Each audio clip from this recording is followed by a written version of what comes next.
"We need this help." IRS assembles surge team of 1,200 staffers to tackle filing backlog and busy. The Internal Revenue Service is temporarily reassigning 1,200 employees to the front lines of a challenging 2022 tax season to deal with a daunting backlog of last year's paper returns and mail from taxpayers. People who have worked as customer service representatives, tax examiners, and clerks in the IRS's accounts management operations during the last 2 fiscal years are some of the existing staffers that the tax collection agency is gathering for its inventory surge team. IRS Commissioner Charles Rettig explained in a message to staffers on Wednesday evening. "This is an all-hands-on-deck situation to help people as quickly as possible and reduce the stress on employees who have been and continue to face unprecedented levels of inventory to be worked." Rettig's message said the IRS is looking at various ways to help taxpayers, and the temporary reassignment of 1,200 employees is one way to do it, a spokesman said. The employees will remain in their reassigned roles through September, he said. Bloomberg first reported that 1,200 temporary workers were needed for the IRS to get through the forthcoming tax season. The IRS had almost 82,000 workers in fiscal year 2021,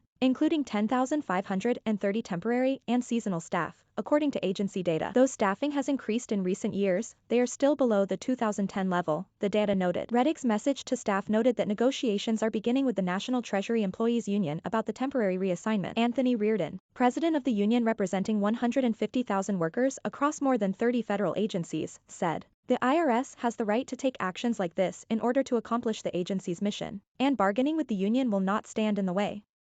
Reardon noted, "This large-scale reassignment of employees is a temporary fix at best and wouldn't be necessary if the IRS, after a decade of budget and staffing cuts, had the funding and the resources it needs to address the increased workload affecting every division of the agency."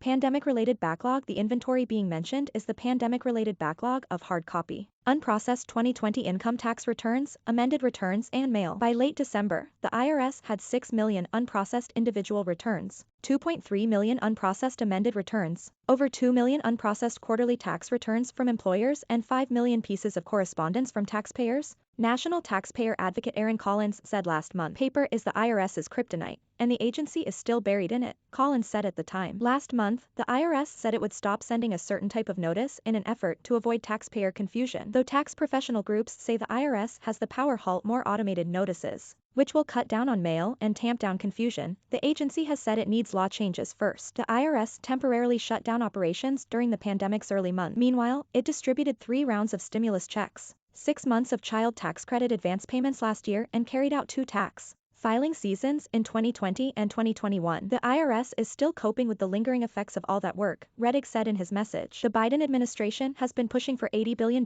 in extra funding to the IRS over a decade. The cash infusion was one part of the president's stalled Build Back Better bill. The social spending initiative might get carved into smaller parts that could get through Congress, Biden said last month. The 2022 tax season runs through April 18, and the backlog remains. Separate from the backlog, 2021 tax returns might present their own headache. For example, refunds will likely get delayed if there are discrepancies between what a family says they're still owed for the enhanced child tax credit and what the IRS says is due. Rettig on Wednesday said the IRS has to focus on what it has to do now, and the reassigned workers are in the best position to provide the much-needed skills and support to serve the taxpayers represented in these inventories. "The bottom line is we need this help."